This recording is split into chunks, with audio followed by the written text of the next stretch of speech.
अवशेष पिछले वर्षों के बचे हुए पद हैं उनके लिए फिर से प्रक्रिया प्रारंभ की जाएगी। कुछ अभ्यर्थियों द्वारा इस बात के लिए बार बार मांग की गई है कि पिछले अभ्यर्थियों की संख्या भी इसी में जोड़ दी जाए, जो कि संभव नहीं है, वो नियमानुसार नहीं है।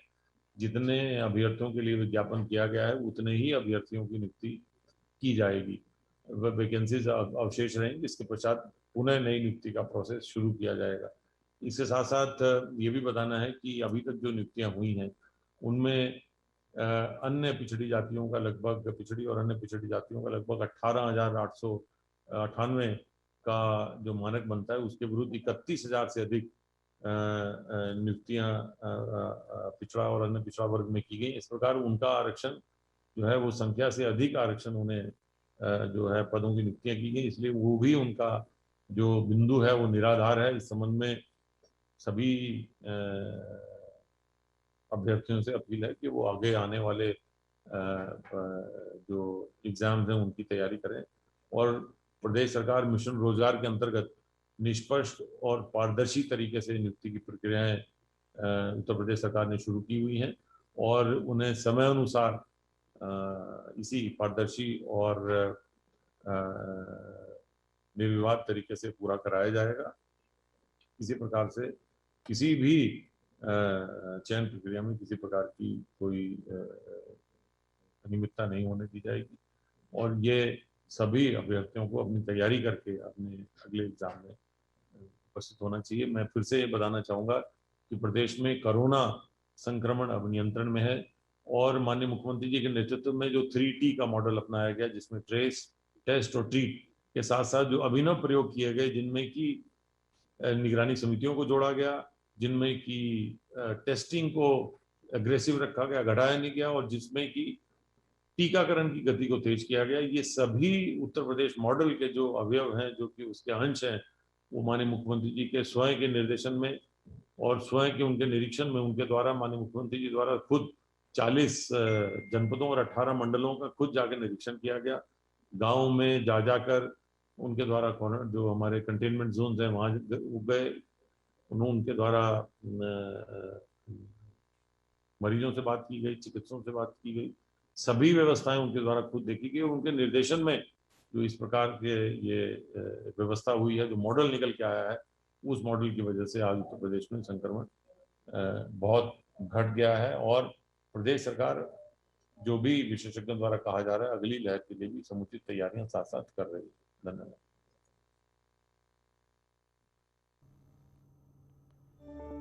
तो एसीएस इंफॉर्मेशन नवनीत सहगल को आप सुन रहे थे, वो यहां पर जानकारी दे रहे थे टीम 9 की जब बैठक हुई। इसके अलावा ये मिशन रोजगार जो सीएम योगी का है, युवा कल्याण अधिकारियों की उसमें नियुक्ति की जाएगी।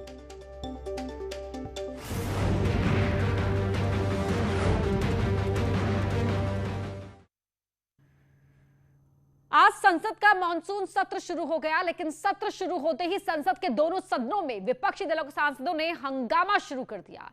पीएम मोदी ने जैसे ही बोलना शुरू किया, विपक्ष की नारेबाजी शुरू हो गई। हंगामे की वजह से लोकसभा और राज्यसभा की कार्यवाही 2 बजे तक के लिए स्थगित की गई। पीएम मोदी ने कहा कि विपक्ष नहीं चाहता है दलित, आदिवासी और महिलाएं मंत्री बने।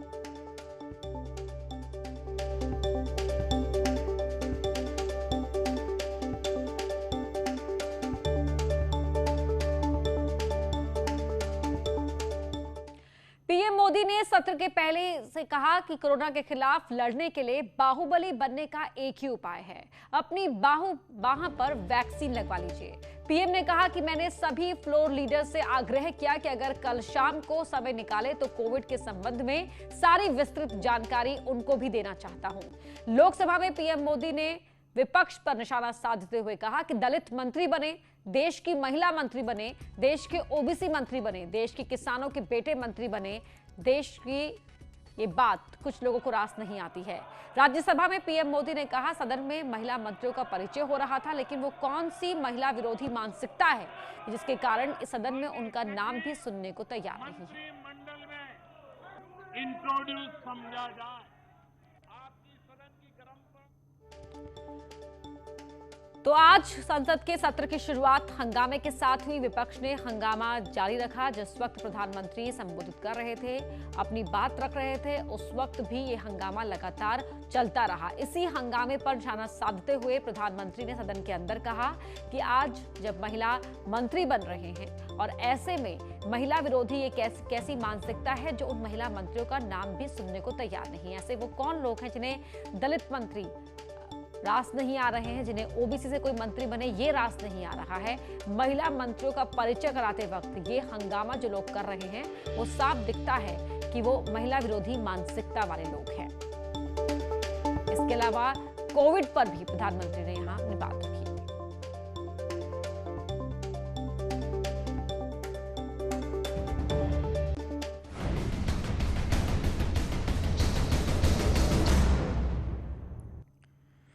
जब वैक्सीन बाह पर लगती है तो आप बाहुबली बन जाते हैं और कोरोना के खिलाफ लड़ने के लिए बाहुबली बनने का एक ही उपाय है, अपनी बाह पर वैक्सीन लगवा लीजिए। अब तक 40 करोड़ से ज्यादा लोग कोरोना से लड़ाई में बाहुबली बन चुके हैं।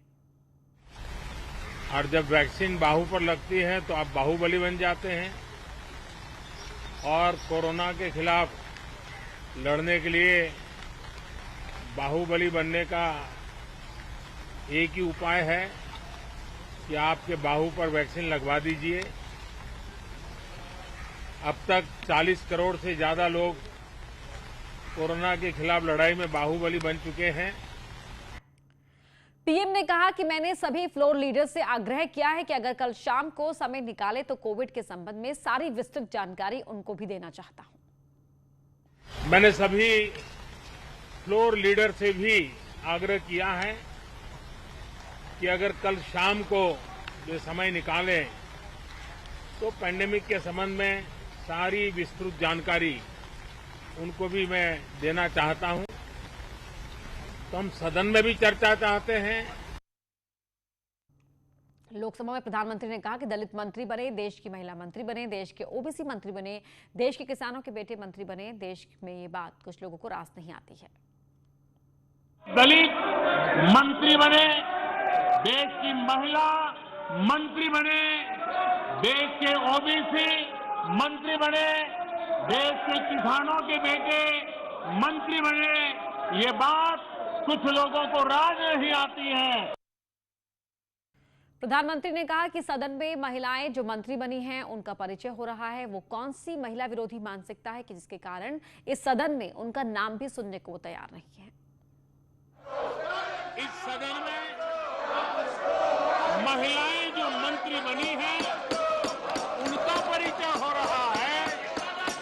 वो कौन सी महिला विरोधी मानसिकता है कि जिसके कारण इस सदन में उनका नाम भी सुनने को तैयार नहीं है।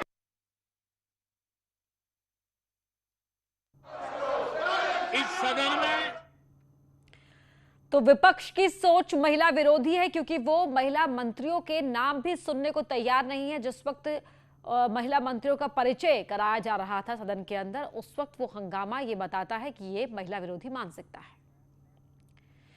सदन में विपक्ष के हंगामे पर रक्षा मंत्री राजनाथ सिंह ने कहा कि कांग्रेस ने सदन की मर्यादा को तार-तार किया है। पूरा सदन शांतिपूर्वक से प्रधानमंत्री की बात सुनता है और सभी जितने भी मंत्रीगण होते हैं उनका परिचय हासिल करता है। यह एक हेल्दी ट्रेडिशन यहाँ का रहा है। लेकिन मैंने पहली बार अपने 24 वर्षों के संसदीय जीवन में यह देखा है कि इस परंपरा को इस बार संसद में तोड़ा गया है। अध्यक्ष महोदय, मैं कहना चाहता हूं कि जो कुछ भी कांग्रेस ने किया है वह दुखद है, वह दुर्भाग्यपूर्ण है। वहीं 2022 में होने वाले यूपी विधानसभा चुनाव से पहले ब्राह्मणों को लुभाने के लिए बीएसपी अध्यक्ष मायावती ने बड़ा दांव खेला। बीएसपी प्रदेश भर में ब्राह्मण सम्मेलन आयोजित करेगी। परंपरा और गरिमा को मत तोड़ें।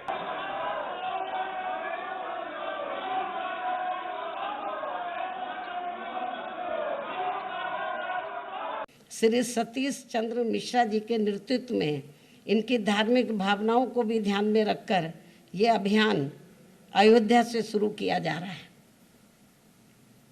मुझे पूरी उम्मीद है कि यूपी के ब्राह्मण समाज के लोग अपने मान सम्मान व सुरक्षा तथा अपनी तरक्की आदि के लिए फिर से बीएसपी से जुड़कर इस बार अपनी सर्व समाज की लोकप्रिय सरकार जरूर बनाएंगे। बीजेपी सांसद रवि किशन ने ब्राह्मण राजनीति पर कहा, ब्राह्मण लालची नहीं है, लोभी नहीं है। आप लोग ये झुंझुना क्यों दे देते हैं ब्राह्मणों को? आप लोगों को क्या लगता है कि ब्राह्मण स्वार्थी है, ब्राह्मण लालची? तो आप लोग गलत हैं। ब्राह्मण लालची नहीं होता। वो ब्राह्मण ही नहीं जो लालची है, वो ब्राह्मण ही नहीं जो स्वार्थी है, और जो प्रलोभन में आए वो ब्राह्मण नहीं होता। अरे हम लोगों का इतिहास जानिए। 100, मेरे पिताजी बोलते हैं 100 योनि के बाद ब्राह्मण कोटि में जन्म होता है। बीजेपी सांसद सुब्रत पाठक ने कहा, जिन लोगों ने पार्टी ही ब्राह्मण विरोध के नाम पर बनाई, वो आज ब्राह्मण की बात कर रहे हैं। ऐसे राजनीतिक दल जिनका कहीं ना कहीं जन्म ही ब्राह्मण विरोध पर हुआ हो, तो वो आकर आज यदि इस प्रकार से ब्राह्मणत्व की बात कर रहे हैं, तो मुझे ये सब देखकर अच्छा लगता है। लेकिन जनता भी इस बात को समझती है। कुल मिलाकर हम लोग कभी भी जाति के नाम पर राजनीति न करते हैं, न हम लोग कभी जाति के नाम पर राजनीति को बढ़ावा देते हैं। क्योंकि जिस प्रकार से हमने देखा है कि जिस प्रकार से लोग राजनीति का एक व्यवस्था जिस प्रकार से बनाई गई है उत्तर प्रदेश में खासकर, कि किस प्रकार से जातीय गुणा भाग में हम आकर और हम किसी प्रकार से एक 30, 35, 40% वोट अपने पास में कर लें और हम सत्ता तक पहुंच जाएं। और सत्ता में पहुंचने के बाद क्या है, सत्ता में पहुंचकर कोई सत्ता कोई सेवा के लिए नहीं, केवल सत्ता का इस्तेमाल मेवा के लिए, कि हमारा लाभ कैसे हो, हमारे लोगों का लाभ कैसे हो। और इस वक्त की बड़ी खबर आपको बता रहे हैं, आज से मानसून सत्र की शुरुआत हुई। शुरुआती हंगामे के साथ हुई लोकसभा की कार्यवाही को कल तक के लिए स्थगित कर दिया गया है। ये जानकारी मिल रही है कि लोकसभा की कार्यवाही अब कल तक के लिए स्थगित कर दी गई है। यहाँ रुक रहे यूपी सरकार के जवाब के बाद सुप्रीम कोर्ट ने केस को क्लोज कर दिया है। अदालत में यूपी सरकार ने कहा कि कांवड़ संघों के कांवड़ यात्रा स्थगित करने के फैसले के बाद यूपी में सभी कांवड़ यात्रा स्थगित करने के लिए सरकार तैयार है, इसलिए इस साल यात्रा नहीं होगी। जिसके बाद अदालत ने केस को क्लोज कर दिया है। साथ ही कोर्ट ने राज्य सरकार को आदेश दिया है कि कोविड-19 मानदंडों के किसी भी उल्लंघन या किसी भी यात्रा को निकालने का प्रयास करने वालों के खिलाफ तुरंत कार्रवाई की जाए। यूपी सरकार ने पहले कांवड़ यात्रा को मंजूरी दे दी थी, जिसके बाद अदालत ने स्वतः संज्ञान लेते हुए राज्य सरकार से जवाब मांगा था। जिसके बाद शनिवार को यूपी के कांवड़ संघों से राज्य सरकार की बातचीत के बाद यात्रा को स्थगित कर दिया गया।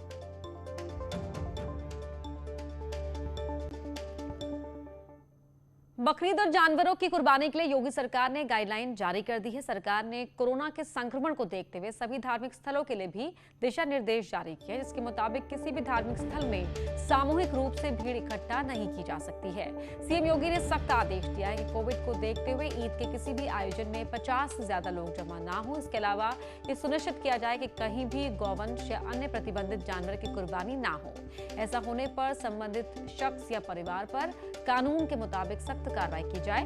बता दें कि 21 जुलाई को ईद का त्योहार मनाया जाएगा। सीएम ऑफिस की तरफ से जारी आदेश में कहा गया है कि कुर्बानी सार्वजनिक स्थलों पर नहीं की जाएगी।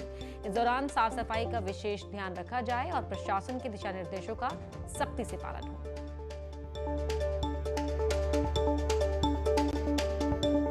बकरीद के लिए केरल सरकार ने 3 दिन के लॉकडाउन में ढील दे दी है। इस पर सीएम योगी के मीडिया सलाहकार शलभमणि त्रिपाठी ने निशाना साधते हुए ट्वीट किया है, कुंभ से कोविड फैलता है, कांवड़ यात्रा से भी कोविड फैलता है, पर पहले से ही तबाही के मुहाने पर बैठे केरल की ईद से कोविड कतई नहीं फैलेगा।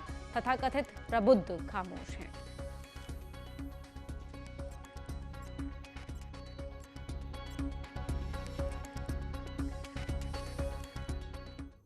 संगम नगरी प्रयागराज के 2 दिन के दौरे के दूसरे दिन बीजेपी एमएलसी और प्रदेश उपाध्यक्ष एके शर्मा सिविल लाइन के हनुमान मंदिर पहुंचे।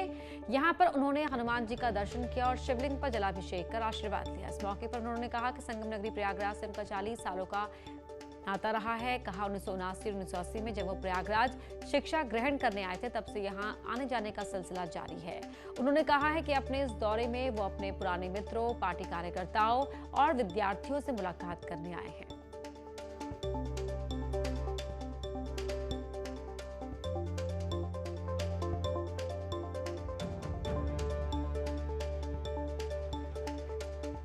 आज भगवान का दर्शन किया, हनुमान जी का आशीर्वाद लिया और अब हम पार्टी कार्यालय जा रहे हैं। अन्य भी कुछ 2 दिन के कार्यक्रम हैं। सबसे मिलना जुलना, अपने पुराने मित्रों से मिलना, विद्यार्थियों से मिलना, पार्टी कार्यकर्ताओं, पार्टी नेतृत्व से मिलना, अभी यही हमारे एजेंडा में है।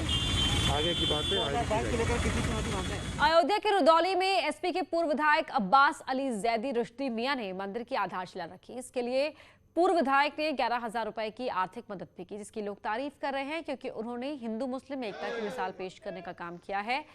मुजफ्फरा गांव में हिंदू धार्मिक स्थल है जिसका स्थान जर्जर हो चुका है, जिसको बनाने की मांग गांव वाले काफी समय से कर रहे थे।